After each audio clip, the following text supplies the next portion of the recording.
Boa noite, pessoal, tudo bem aí? Então, hoje a gente vai continuar o estudo de genética no módulo 19, que vai falar sobre dois temas extensos, né? Um é um tipo de herança chamada de polialelia, e o outro a gente vai ter algumas ideias sobre nosso sistema imune, sobre imunologia. Então, a gente já está lá no caderno 5. O que é a polialelia? Vamos começar imaginando que um gene A, ele sofreu mutações. E aí ele foi produzindo outras formas desse mesmo gene. Primeiro, esse gene A sofreu uma mutação que gerou o gene A1. Depois, esse gene A sofreu outra mutação que gerou o gene A2. E esse gene A2 sofreu outra mutação que gerou o gene A3. E, minha gente, esses genes, eles têm que ocupar o mesmo locus nos cromossomos homólogos. Então, eles têm que ser genes alelos. E cada indivíduo só vai herdar, apesar das 4 possibilidades aí, um par desses genes, desses alelos. E aí a gente consegue pensar em 10 genótipos possíveis para o indivíduo, né? Ele pode herdar o AA, ou o AA1, ou o AA2, ou o AA3. A gente tem que pensar em todas as possibilidades. O A1A1, ou o A1A2, ou o A1A3, o A2A2, o A2A3 e o A3A3, última possibilidade aí entre as 10. Tudo bem? Então, a polialelia é a presença de dois genes no indivíduo, né? Um par de alelos. Entretanto, pensando que existe uma maior possibilidade, um maior número de alelos presentes naquela população, para determinar a mesma característica. Nós temos aqui o caso do coelho mais clássico de todos. Então, na natureza, a gente encontra coelho selvagem, ou agouti, o chinchila, o Himalaia, que a gente até falou sobre ele na aula de fenótipo, né? E o albino. E, fazendo uma série de cruzamentos controlados, a gente conseguiu entender aí a relação entre esses fenótipos, que são determinados por genes, e esses genes têm uma relação de dominância, que foi a que eu coloquei aqui embaixo. Então, esses 4 alelos. O selvagem domina o chinchila, selvagem e chinchila dominam o Himalaia, selvagem, chinchila e Himalaia dominam o albino. Então, a gente vai ter que pensar aí nessas relações de dominância agora, né? Assim, a gente consegue montar vários genótipos possíveis. Então, um selvagem, como o gene para selvagem domina todos os outros, não importa com quem ele esteja, né? O indivíduo será selvagem. Então, ele pode ser cesão, ou cesão CH, ou cesão H, ou cesão A. Tanto faz. E o chinchila? Olha lá. O chinchila só não pode estar com gênio para selvagem, né? Que a gente representa como cesão. Todas as outras combinações levarão a cor chinchila.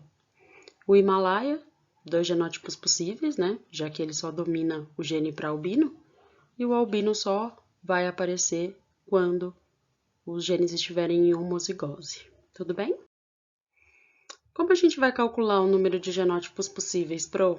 Já vimos que só ali no caso do coelho tinha um monte, né? Então, à medida que o número de alelos aumenta, o número de genótipos vai crescer muito rápido também.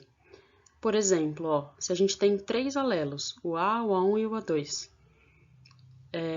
nós vamos ter lá um total de 6 genótipos, sendo que 3 são homozigotos e 3 são heterozigotos. E se aumentar para 4? Agora, além do gene A1, A2, o A, né, e o A3, nós vamos pensar aí num número total de 4. Daí são possíveis 10 genótipos, como a tabela mostra. 4 deles homozigotos e 6 deles heterozigotos.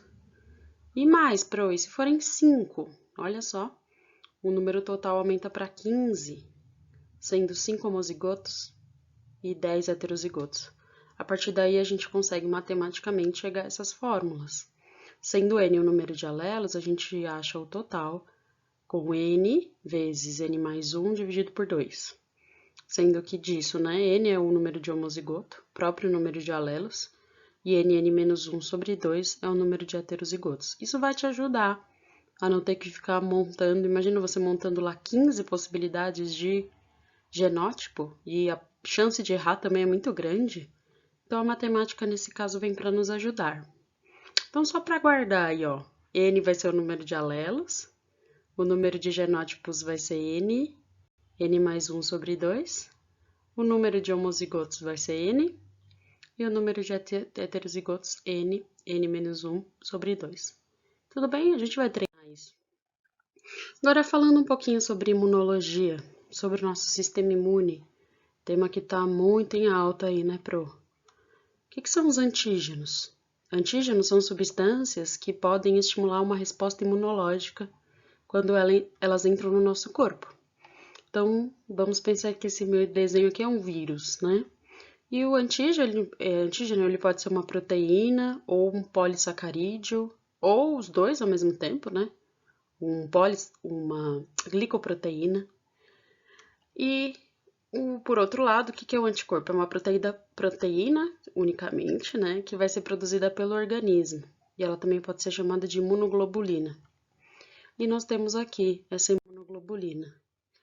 E para produzir esses anticorpos, professora, nós temos no nosso corpo células chamadas de linfócito. Inicialmente, esses linfócitos estão imaturos e eles vão ter na superfície uma série de anticorpos a serem liberados, né? E aí, ela sofre uma divisão e uma diferenciação.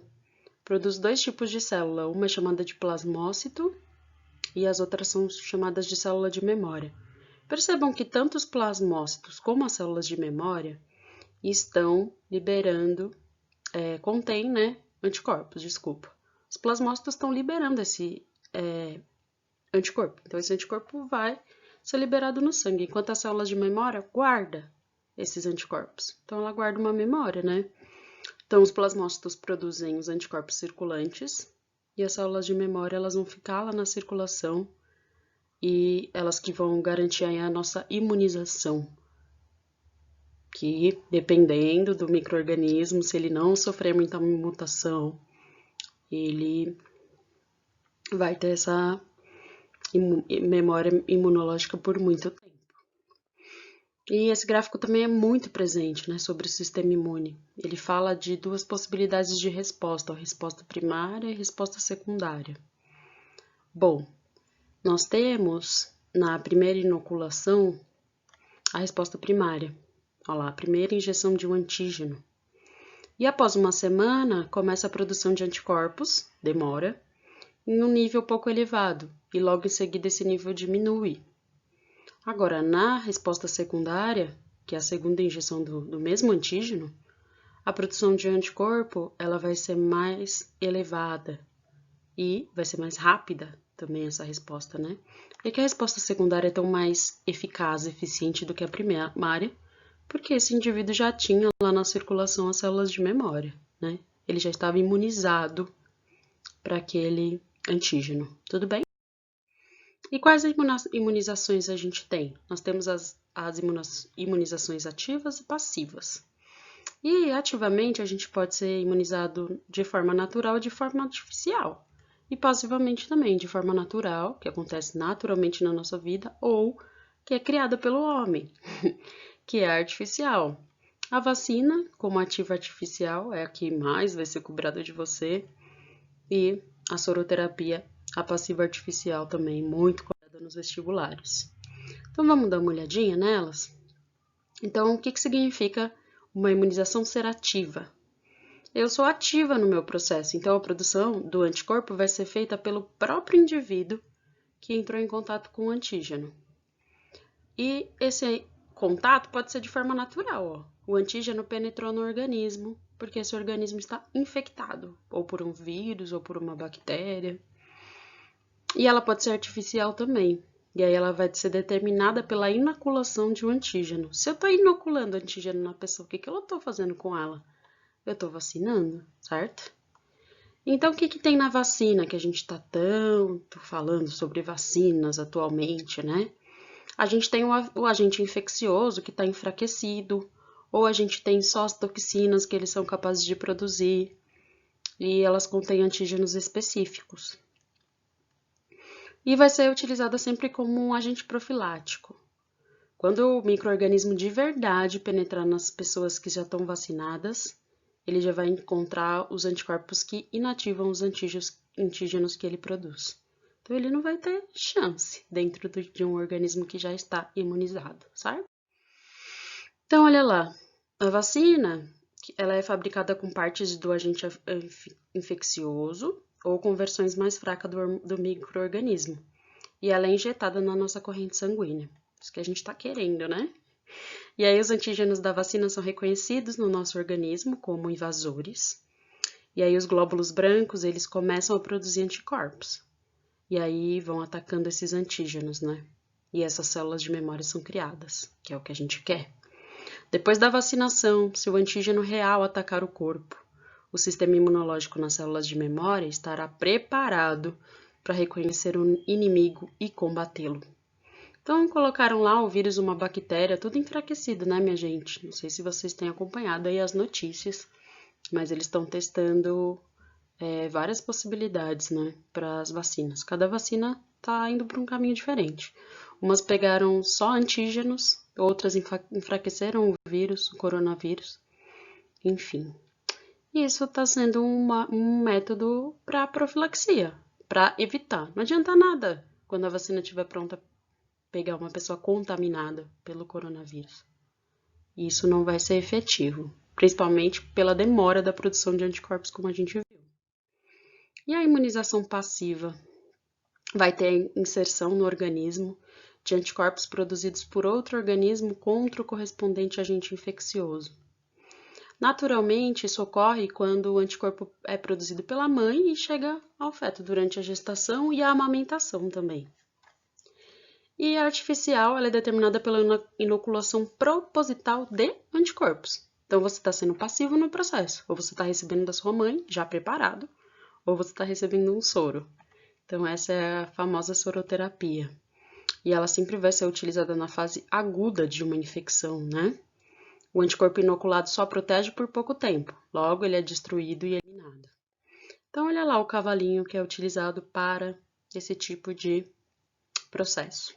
Então, vai inocular lá no cavalo o antígeno, ele vai responder e vai produzir anticorpos. Aí a gente pega o sangue do cavalo e retira de lá os anticorpos específicos, né?